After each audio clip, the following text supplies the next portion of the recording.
Halo guys, assalamualaikum warahmatullahi wabarakatuh. Terima kasih yang udah stay channel channelnya Bersam Official guys. Semoga kalian selalu sehat, berkah untuk kita semuanya. Gimana kabar kalian sehat? Alhamdulillahirobbilalamin. Gak sama orang semasa kasam doakan yang lagi sakit. Allah saatkan teman kasam yang berjuang dalam memajikan, tentunya diberikan kekuatan sampai finish. Teman kasam yang bahagia juga tentunya jangan lupa bersyukur. Mungkin ini tayang sore ya cuy ya. Ya malam lah insya Allah. Ini ada pekerja migran yang kerja di Hong Kong. Ini aneh-aneh aja. Saat jalan-jalan ke Makau kemarin Kaisam baru bahas ya. Ada orang lokal yang nemuin handphone di Makau terus dibalikin ke dibalikin ke Hong Kong gitu kan, dibawa ke Hong Kong. Saat dia masuk ke Makau lagi, dia kedetek face detektornya. Ternyata face detektor Makau itu good banget. Ya Allah Gusti, ya kan? Ini terjadi dengan pekerja migran juga. Ini kadang pekerja migran ini usil ya. Dia tuh nggak merasa bahwa apa yang menjadi bukan miliknya itu ya jangan diambil gitu kan. Di situ kan ada polisi gitu kan. Ngapain juga kamu harus menguasai harta orang lain yang membuat kamu di blacklist dari Makau 2 tahun loh. Ya kan, termasuk temannya yang mengantar. Ya kan, padahal dia nggak pegang itu tas, ya kan, tapi dia juga di blacklist juga 2 tahun cuy. Ini kejadiannya lucu ya kan, lucu. Sebenarnya ini masalah besar ya untuk kita ya. Oke, jadi kejadiannya dua sekawan ini jalan-jalan ke Makau cuy, tepatnya di Venetian. Di Venetian ya kan, kalau naik bis kan 1 kali ya kan, deket lah Venetian. Nah di situ yang itu loh, yang ada sungai yang warna birunya lah, itu Venetian ya. Saat dia jalan-jalan di situ muter-muter, dia duduk di salah satu bangku. Di mana bangku tersebut dia melihat tas. Tas itu di dalamnya ada handphone, ada dompet cuy.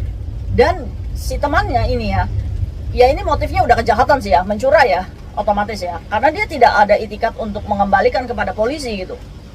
Saat dia itu melihat, ini lumayan, udah bawa aja lah ke Hong Kong lah. Atau juga nggak ada yang lihat kan sama sekali. Lupa kalau di situ adalah kasino, di mana CCTV kan udah maksimal banget gitu kan, maksudnya kualitas gambarnya juga udah oke banget kan di Makau itu ya, karena kan mereka itu bisnis uang di situ kan, banyaknya kejahatan mafia itu dia fasilitasi semua hotelnya itu ya pakai kamera yang kualitasnya oke gitu.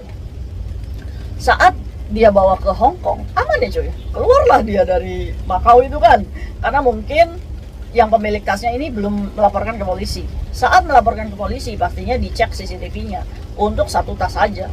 Polisi Makau ini nggak main-main dalam memerangi kejahatan ya cuy ya. Nah, saat dia kembali ke Hong Kong, ya udah aman-aman aja gitu cuy. 2 bulan kemudian, ini yang ambil tasnya, ya kan? Yang ambil tasnya, dia ini masuk Hong Kong lagi, ya otomatis jalan-jalan lah pastinya.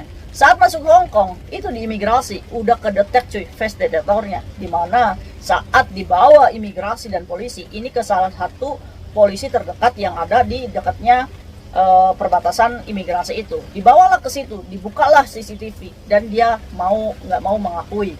Dia bilang, ada pak, tasnya di Hong Kong, saya belum apa-apakan. Ada juga handphonenya dan dompetnya besertanya, belum saya apa-apakan. Jadi tas yang dia bawa dari Venetian itu nggak diapa-apain di Hong Kong itu. Maksudnya itu ngapain gitu kan. Akhirnya dia ini langsung dibilangin sama polisinya, mau nggak mau kamu harus gimana caranya itu tas dikembalikan ke kantor polisi. Tapi polisi tidak memberikan alamat polisinya, jangan diberikan langsung ke polisi, bagaimana caranya kamu antar ini tas ke kepolisian, katanya kayak gitu. Akhirnya dia dideportasi kembali ke Hong Kong. Untung nggak dideportasi ke Indonesia ya, karena dia punya kontrak kerja di Hong Kong. Saat dia dideportasi ke Hong Kong, dia sudah mendapatkan surat blacklist, di mana dia tidak bisa diterima Makau selama 2 tahun. Nah, ini kan rugi ya. Nanti kalau Jutking ya dia mau nggak mau pulang ke Indonesia lah, ya kan? Nah udah, dia cerita nih sama temannya yang nganter waktu itu, kamu tahu nggak kasus yang tas itu? Saya lo udah ditangkap lo, untung nggak di penjara ya. Coba kalau di penjara gimana coba? Bener nggak? Ini polisi masih bagus nih, deportasi balik gitu kan. Akhirnya si temannya yang nganter itu, saya juga coba datang ke Makau, ya kan? Saya takut barangkali saya bagian dari sindikat, tapi dia meyakini bahwa temannya nih yang nganter nih ya, saya kayaknya saya bisa lolos deh, karena kan saya cuma nggak pegang apa-apa gitu kan, nggak tahu gitu kan. Akhirnya dicoba lagi cuy, ya kan, setelah si temannya itu di blacklist dari Makau, ternyata dia masuk lagi nih yang teman yang nganternya cuy. Pas nganter ternyata bener lagi, apa yang terjadi, kena face detektor lagi. Karena apa? Karena tersangkanya ini dua, ya kan? Walaupun kita tidak memegang itu tas, tapi kita tahu kondisinya bahwa tas itu adalah bukan miliknya gitu kan. Sama aja ya, walaupun kita membela diri bagaimanapun, akhirnya kena face detektor lagi, ditangkap imigrasi, polisi dikirim ke polisi terdekat yang ada di perbatasan situ. Pak, saya nggak tahu apa-apa. Walaupun nggak tahu apa-apa ya nggak bisa gitu kan, tetap aja dia juga mendapatkan blacklist selama 2 tahun, ya kan. Terus dia juga bilang bahwa tas itu harap dikirim ke Makau secepatnya. Gimana caranya, kamu mikir, katanya kayak gitu cuy. Jadi kan ibaratnya takut ya, takutnya gini, apakah mungkin polisi Makau itu akan ke Hong Kong menemui majikan kita gitu kan. Sangat memalukan dan merasa ketakutan nih mereka. Akhirnya mereka ini meminta salah satu agensi, boarding agency yang di Makau untuk minta alamatnya karena mau kirim barang. Tadinya nggak dibilang nih kalau tas ini adalah tas hasil ambil dari Venetian tadi cuy. Saat tas ini sudah kirim ke boarding house, ya kan, terus dia bilang sama pemilik kosnya, tolong dong anterin ke kantor polisi ini, saya bayar kamu 1.000, katanya nggak apa-apa. Terus akhirnya ini apa ini urusannya sama polisi? Setiap boarding house itu kan pasti takut ya masalah kepolisian kayak gitu. Nggak ada yang mau cuy nganterin itu tas. Jadi tasnya sekarang itu ada di boarding house Makau. Jadi kayak Tisam, gimana caranya itu supaya tas itu nyampe ke polisi gitu? Nggak apa-apa deh kayak Tisam, kita bayar 1.000 untuk anterin itu tas. Ini kan repot dibikin sendiri gitu kan. Hasil curian yang nggak bisa kita nikmatin, malah kita di blacklist dari Makau 2 tahun. Kita juga nggak tahu itu tas harus kayak mana gitu kan, ditaruh ke polisi. Ya udah, saran Kaisam ya udah minta aja yang ada di kos untuk poking, ya kan, biar polisi datang ambil itu tas, jadi tidak ada sidik tangan, sidik jarinya. Tapi kan kayak di semua pemilik kos itu kan takut kalau dipoking kan. Ya udah, jadi terbengkalai tuh cuy tasnya tuh di sana tuh gimana sedangkan 2 orang ini nggak bisa masuk ke Makau gitu kan. Coba kira-kira ada nggak teman-teman yang di Makau berani untuk anterin itu tas ke polisi? Udah tinggal antar aja, terus dibayar katanya 1.000.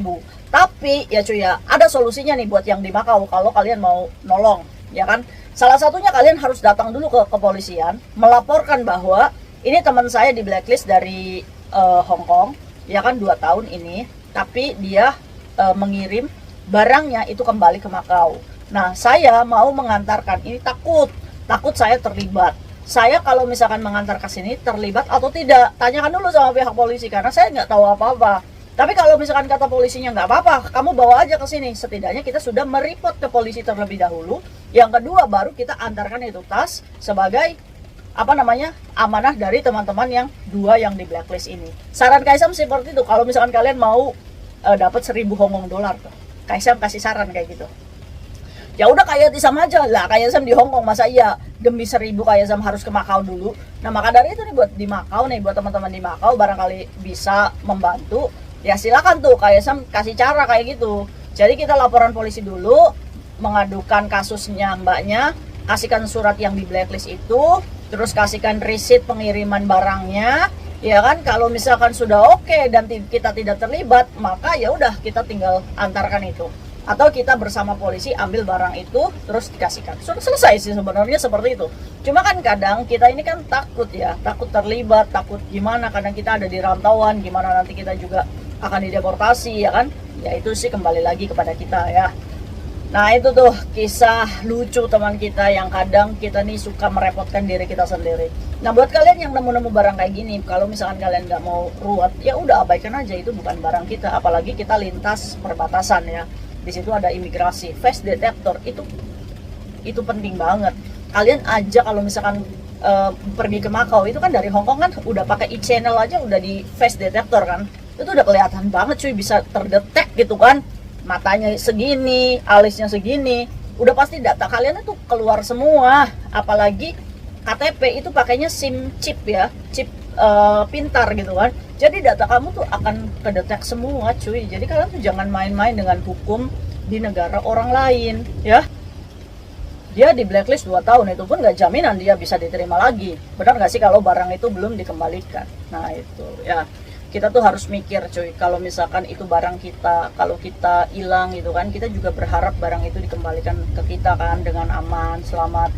Jadi kita nggak boleh egois, nemu barang alhamdulillah dapat rezeki, penemuan barang milik orang lain itu bukan hak kita, cuy, ya kan? Jadi jangan sekali-kalinya kita punya niatan untuk menguasai harta dan properti orang lain. Itu adalah kejahatan, sama aja mencuri, ya. Nah, itu kita tinggal tanyakan lagi kepada diri kita, kalau itu barang kita, otomatis kita juga berharap ada orang baik memberikan kembali. Bener nggak sih?